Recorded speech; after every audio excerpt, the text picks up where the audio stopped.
You found it. Your home for the best content on your favorite team, Fighting Tigers of LSU. Do us a favor, subscribe to the channel, leave your comments below.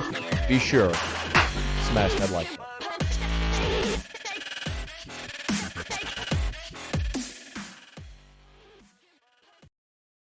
So, today was a bit of an oddity. LSU practices this afternoon, but we also today got to hear from both John Emery and Elias Ricks, a couple of very highly recruited players who have had certainly impactful early parts of their career and were made available to the media. For Elias Ricks today, it was the first time he was ever made available to the media. We'll get some of that a bit later. I wanted to start with John Emery because John Emery has been a gigantic part of this offseason's conversation.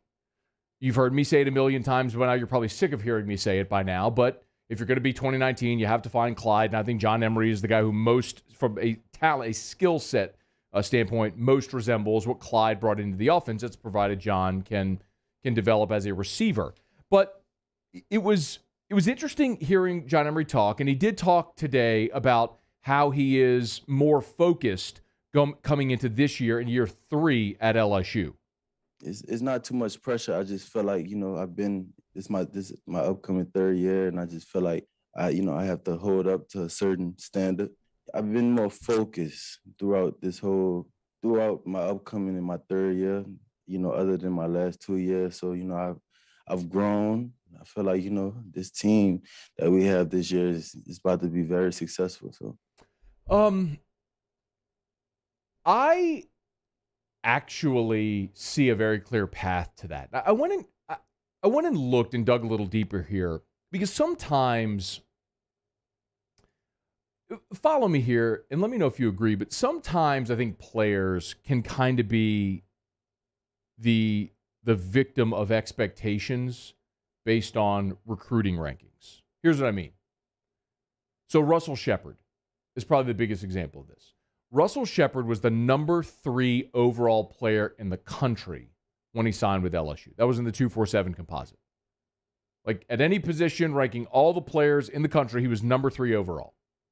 So by the time Shep got here, there was just incredible expectation on him to be this transcendent player, and especially at quarterback. Well, I think anyone who saw him knew he was never going to play quarterback in that offense, that Les Miles offense. But Russell Shepard became a receiver, a running back. I don't think he ever attempted a pass, but we saw him return kicks. Russell Shepard played in 49 games during his LSU career and went on to play 8 NFL seasons. That dude, by any measure, had a successful career, but the expectation was so outsized. Anthony Johnson. Remember when Anthony Johnson signed with LSU? He was the number 5 overall player in the country at any position. And because he set the high school career sack record or whatever it was, he had the nickname the Freak. Everyone expected him to come in and be to be Glenn Dorsey. Well, Anthony Johnson played 40 games, started 16 times in his career, and was a very good interior player in the SEC from his freshman year through when he left after his junior season, and it didn't really work out at the next level for him. But again, sort of I hate to say a victim, but I think you know what I mean when I use that word, of the expectation. I think Cardell Thomas is probably going through some of that right now because there was so much expectation early in the recruiting process. He was such a visible, vocal part of that recruiting process, and his career is not over. I mean, Cardell, I think, is going to get his chance to play eventually. But John Emery's kind of in that boat as well because John Emery, when he signed in 2019, was the number 2 running back in the country. He flipped, if you remember, from Georgia. And he was the number 13 overall player at any position. So you were talking about like a highly rated 5-star athlete, a running back from Louisiana who, after Fournette and Geis, we're all looking going, man, that's the next one. That's the next transcendent player who's coming in here and is going to blow up. And in 2019 as a freshman, he played in just 10 games and had 188 yards. And quite honestly, Ty Davis-Price sort of passed John Emery. And what we heard all along was they wanted to make sure John Emery could catch the football. And that was such a big part of why he didn't get on the field in 2019. But Clyde also had the blow-up year. And then last year, Emery played in 9 of the 10 games, had 378 yards. Neither back really distanced himself. And so we're sitting here going into this season saying, okay, who's it going to be? And, I think we expected him to pop as a freshman like Leonard Fournette did.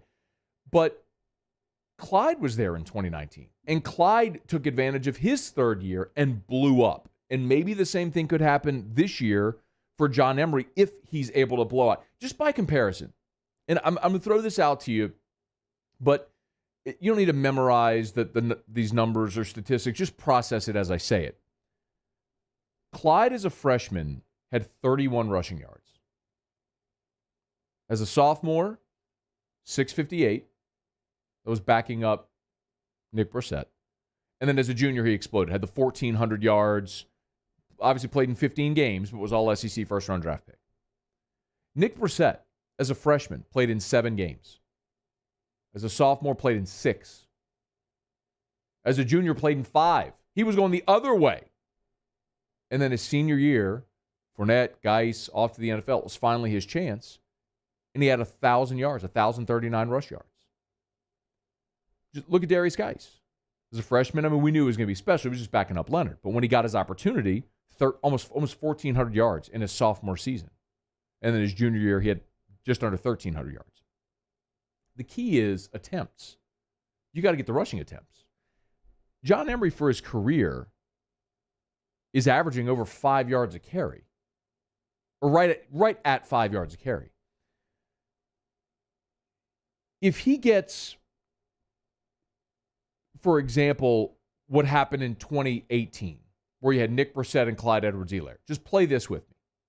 Brissett had 240 rushes, Clyde had 146. So let's say John Emery, Ty Davis Price are basically Nick Brissett and Clyde from 2018. And they're separated. One guy takes the lead, and they're separated by about 100 rushes. Well, John Emery gets 240 attempts like Brissett did that year at his yards per carry for his career. He's at 1,200 rushing yards. Is that plausible? Over a 13-game season, or fingers crossed, even more? Absolutely. I think if John Emery is as focused as it sounds like he is, he could be poised for that type of season. Now, John Emery did also say what we talked about there, that he has worked on his pass catching this offseason. Mainly, I worked on catching and route running. Also, reading coverages of the defense and the fronts, different fronts. I mainly just wanted to be an all-around back because knowing that we was going to have, the spread offense and, Coach Peace was going to come in and kind of change it up just a tad bit. I just wanted to make sure I can provide in every area as far as being a running back, running the ball, and catching the ball as well. That's going to be key. Now, he did also, Jake Peetz, of course, was in Carolina where they had Christian McCaffrey. It's a great example of how they're trying to use somebody. We've told you before, John Emery had LASIK last offseason. Shout out Dr. Blake Williamson. And that's helped as well. But he's also being coached by arguably the greatest dual-threat running back that LSU's ever had in Kevin Falk. And he told a pretty interesting story and talked about sharing these conversations with Kevin Falk.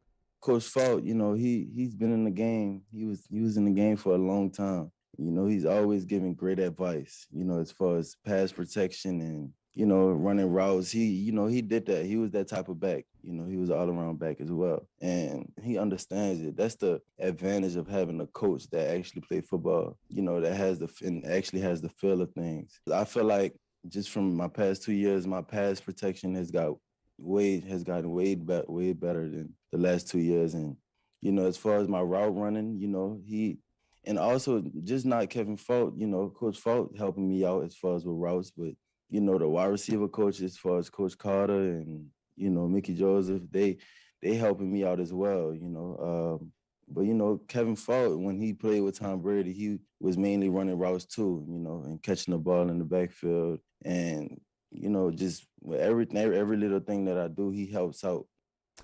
John Emery sounds like he is focused on all the right things. He's being coached by guys that have done it and coached guys at a high level who have done exactly what they're trying to get John Emery to do. Had so much expectation when he showed up. It's a great opportunity this year for him to live up to that expectation. We're just 18 days away from getting our first glimpse. LSU against UCLA in the Rose Bowl. Hey, thanks so much for watching. Please leave your comments. I love to interact. And be sure to hit the red subscribe button below.